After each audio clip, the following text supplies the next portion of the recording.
Gusto nila, hinihingi nila sa akin, nung ako'y executive secretary, na gawin ko silang chairman ng COMELEC, gawin ko silang chairman ng PAGCOR, gawin ko silang chairman ng PCSO, at gawin ko silang chairman ng Civil Service Commission. Hindi sila kwalipikado at alam ko ang nais lamang nila ay magnakaw, kaya hinindian ko yan, kanya sila nagalit sa akin. Walang ibang direksyon yan kundi tirahin ang mga Duterte at kaalyado. So, ito'y pamumulitika, halatang pamumulitika. Matagal lang bumaba si Pangulong Duterte, 3 years ago, hanggang ngayon, wala pang kaso na naipile ang DOJ laban sa amin. So, halata po na demolition job ito. This is not investigation in aid of legislation. In fact, this is an investigation in aid of persecution. Investigation in aid of demolition. Si Attorney Vic Rodriguez. Attorney Vic Rodriguez, magandang gabi. Naging malapit po kayo kay Pangulong Bongbong Marcos. Naging abogado niya at campaign manager noong eleksyon 2022 hanggang italaga po bilang executive secretary nang siya po ay manalo.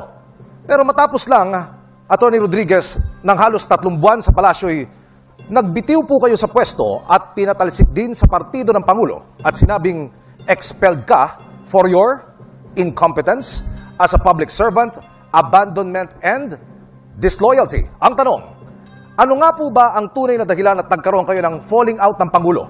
Emil, yung una mong katanungan, hindi ko masikmura ang korupsyon kung kaya't ako ay umalis ng Malacanang. Ako ay binigyan pa ng isang posisyon, ang Presidential Chief of Staff, subalit hindi ko na gusto yung direksyon na kanilang tinatahak. Kaya sabi ko, ayaw ko na at ako'y babalik na lang sa pribado. Pangalawa, doon sa Partido Federal, kaya nila ako tinanggal sapagkat sa sama ng loob nila. Gusto nila, hinihingi nila sa akin, nung ako'y executive secretary, na gawin ko silang chairman ng COMELEC, gawin ko silang chairman ng PAGCOR, gawin ko silang chairman ng PCSO, at gawin ko silang chairman ng Civil Service Commission. Hindi sila kwalipikado at alam ko ang nais lamang nila ay magnakaw, kaya hinindian ko yan, kanya sila nagalit sa akin.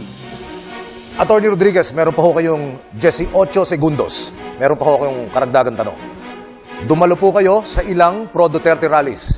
Binabatikos mo ang kasalukuyang administrasyon at sinabing lumala ang katiwalian sa ilalim ng kasalukuyang administrasyon. Paano niyo po mapatutunayan ang mga mabibigat na paratang na ito, Attorney Sir? Pag-usapan natin, Emil, yung blanco na 100 bilyong pisong Bicameral Conference Committee report na siyang naging pundasyon ng GAA. Ito ay blanco. This is criminal. This is violation of Article 170 of the Revised Penal Code. Falsification of legislative document.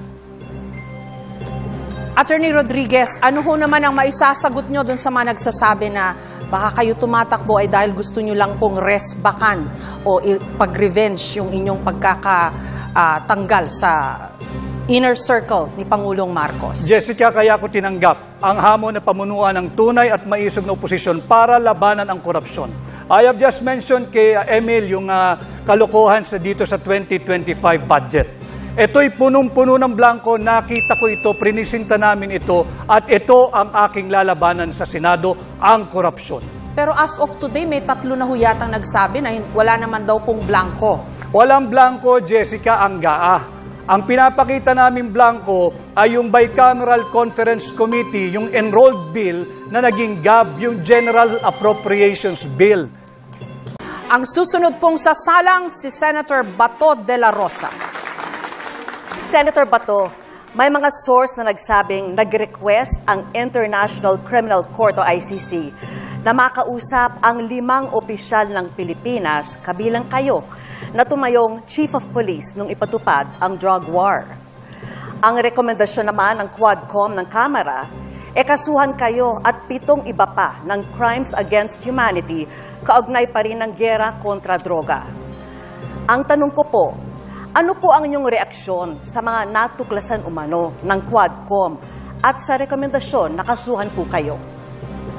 Halata, Vicky, na ang Quadcom ay binuo ng Speaker of the House para gamitin na panggiba, pangdimulis ng mga Duterte at mga kaalyado. At kaya ngayon, yung 4 na komite na yan, pinagrupo-grupo na, inisa nila, walang ibang direksyon yan kundi tirahin ang mga Duterte at kaalyado. So, ito'y pamumulitika, halatang pamumulitika. Matagal lang bumaba si Pangulong Duterte 3 years ago, hanggang ngayon wala pang kaso na naipile ang DOJ laban sa amin. So, halata po na demolition job ito. This is not investigation in aid of legislation. In fact, this is an investigation in aid of persecution. Investigation in aid of demolition.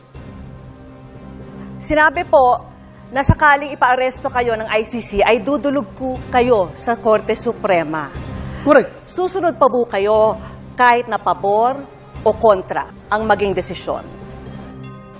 Kung magiging pabor o kontra, whatever, basta ang nagbigay ng desisyon ay ating korte, hindi korte ng banyaga.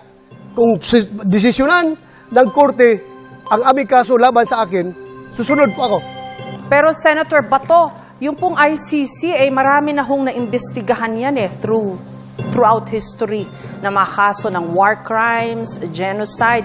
Kayo ho, namuno po kayo ng PNP natin. Kayo po ang at one point the primary or the top enforcer of the law sa ating bansa. Hindi ho ba ang pagpresenta ninyo ng inyong posisyon sa ICC naaayon lang dapat dun sa inyong dating tungkulin na to enforce the law? Parang No. may kontra ho doon No. Bakit? Because ICC has no jurisdiction over the Philippines. Very clear. Article 127 ng Rome Statute. Sinasabi doon, hindi maabsuelto ang Pilipinas sa mga pangyayari na sakop doon sa panahon na tayo ay membro. But, itong mga investigasyon na ito ay dapat nag-commence before nag-effect yung ating withdrawal. Ang nangyari ngayon, ang investigasyon nila mag-start after the withdrawal. So, walang jurisdiction. Kahit saan tayo mag-abot. Don't you want a chance to explain yourself before the tribunal? No, because I don't recognize their jurisdiction over us. They have no jurisdiction. Maraming salamat, Senator De La Rosa Thank you. at kay Vicky Morales. Tatanungin naman ngayon si Representative Franz Castro. Congresswoman Castro, sa isang interview noong November 2023, may sinabi po si dating Pangulong Rodrigo Duterte tungkol sa inyo, and I quote, "Si Franz party list yan, Alliance of Concerned Teachers.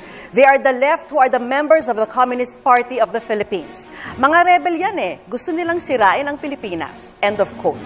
Sa mga nagdaang taon, maging ang AFP ay nagsabing kasama kayo sa tinatawag na Active Reds. Paulit-ulit nyo nang itinanggi ang mga alegasyon na ito. Ang tanong ko, paano nyo pa madedepensan ang inyong sarili laban sa mga paratang na ito na galing pa mismo sa military intelligence? Ako, inaamin ko, mula nung estudyante ako, ay aktivista rin ako, katulad ni Congressman Teddy Casino. Pinaglalaban natin ang tunay na pagbabago sa edukasyon, sa sistema ng edukasyon, at sa sistema ng ating pamahalaan. Kaya yung sinasabing left, ay inaamin ko yan.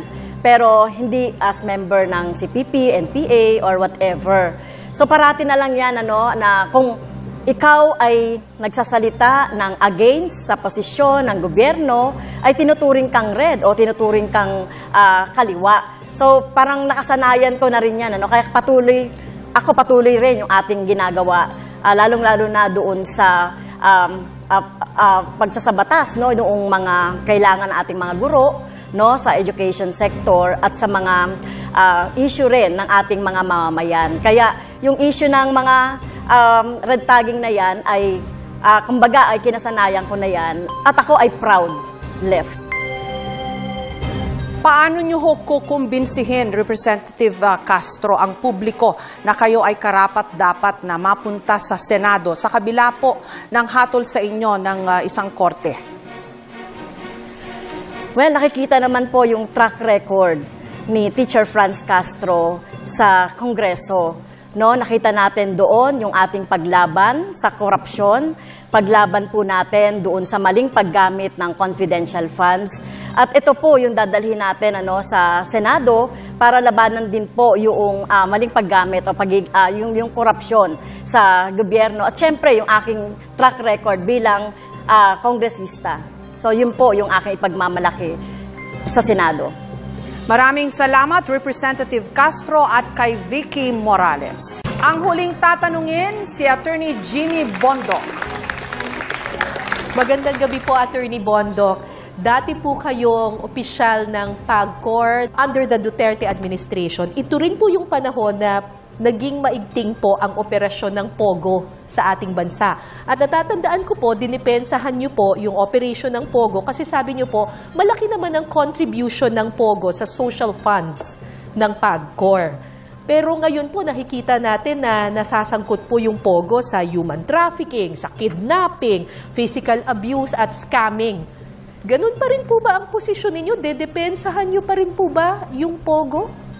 Kailangan po nating linawing maigi na hindi ko po kahit kailanman dinipensa ng POGO. Ang sinabi ko na POGO ay isang neutral yan. Depende yan kung sino ang namamahala.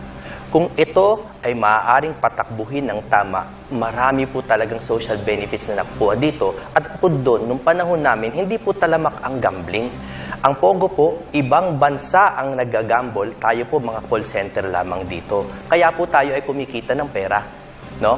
Ngayon, kung sa under the wisdom of the new administration, sa palagay nila hindi makokontrol ng maigi ang operation ng POGO at nararapat na isara, mabuti pong isara yan. Ang dinidepensahan ko ay hindi ang konsepto ng POGO. Ang aking dinidepensahan ay kung maaari bang patakbuhin ito ng tama at sa akin pong tunay na palagay, base sa karanasan, pwedeng patakbuhin niya ng tama in cooperation with the right agencies, lalo na ang pulisya. Appointee po kayo ni dating Pangulong Duterte. Ano ho ang stand nyo ngayon dun sa mga issue na ibinabato laban sa kanya? Lalo na po pagdating sa EJ case o extrajudicial killings. Kailangan po ng malinaw na disclaimer. Ako po ay tumatakbo sa ilalim ng PDP laban at personal ko pong kaibigan si Pangulong Duterte. Sa kabila po ng lahat ng yan, ako po ay naniniwala. Una, kung sa ICC, no jurisdiction. Tapos ang usapan. Pagdating po sa lokal na korte, bahala po sila. That is the proper forum kung gusto nilang kasuhan.